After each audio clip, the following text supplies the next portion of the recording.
நம்ம கிளாஸ்ல இன்னைக்கு பர்சன்டேஜ்ல இருந்து ஒரு சம் பாக்குறோம். அந்த சம் என்னன்னா, ஒரு எண்ணின் 75% 25 கூட்டினால் அதே எண் கிடைக்கிறது எனில் அந்த எண் என்னன்னு சொல்லல. அப்ப அதான் நம்ம எக்ஸா வச்சுக்கிறோம்.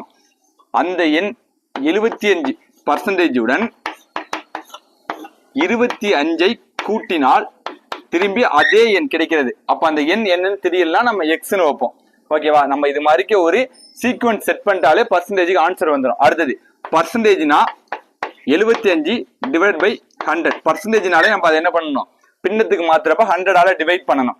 இது அப்படியே வச்சுட்டு ஈக்குவல்ட்டுக்கு இந்த பக்கம் பிளஸ்ல இருக்கு, அந்த பக்கம் போனா என்ன ஆகும்னா மைனஸ் ஆகும். அப்ப மைனஸ் 25 மாறும். அடுத்தது இது அடிச்சோம்னா 3/4.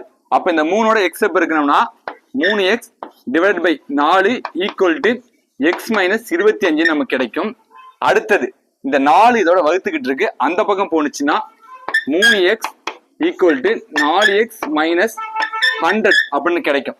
அடுத்தது ஈக்குவல்ட்டுக்கு இந்த பக்கம் இருக்க 3x இந்த பக்கம் கொண்டு வந்தோம்னா 4x minus 3x equal to 100 கிடைக்கும். அப்போ 4xல இருந்து 3x போக என்ன கிடைக்கும்னா x ஈக்குவல் டு 100ங்கிறது நமக்கு ஆன்சரா கிடைக்கும். நமக்கு அந்த எண் என்னன்னு தெரியலங்கிறதுனாலதான் நம்ம அதை எக்ஸ்னு வச்சோம். அந்த எண் வந்து நமக்கு 100ன்னு கிடைச்சிருச்சு. தேங்க்யூ.